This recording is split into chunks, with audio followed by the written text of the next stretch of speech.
ඔබ ශක්තිමත්ද නැත්නම් දුර්වලද? ජීවන රේඛාවේ පැහැදිලි හා ගැඹුරු පිහිටීම් මගින් ශරීර ශක්තිය හා සාමාන්‍ය සෞඛ්‍ය තත්ත්වය නිරූපණය කරන අතර ශරීරයේ සෞඛ්‍ය තත්ත්වය නිගමනය කිරීම සඳහා මෙම රේඛාවේ වක්‍රාකාර පිහිටීම වැදගත්.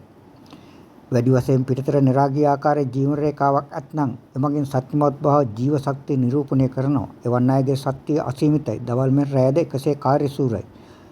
පුරුෂයෙකු සතු මෙම ලක්ෂණ පිහිටන්නේ නම් ඔහු නිසකයෙන්ම බාහුව බල සම්බල පුරුෂත්වයෙන් අනුනු අයෙක්. මෙම රේඛාව ඊට අඩු මට්ටමින් පිහිටන්නේ නම් ඉන් පිළිබිඹු කරන්නේ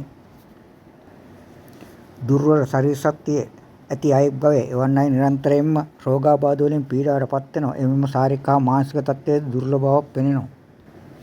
මතුපිට පෙනුමෙන් සෞඛ්‍ය සම්පන්න බවක් නිරූපණය වෙතත් ඔහු ඇය යම් අසනීපයකට ගොදුරු වුවහොත් අන් අය මෙන් නොව යථා තත්ත්වයට පත්වීමට වැඩි කාලයක් ගත වෙනවා.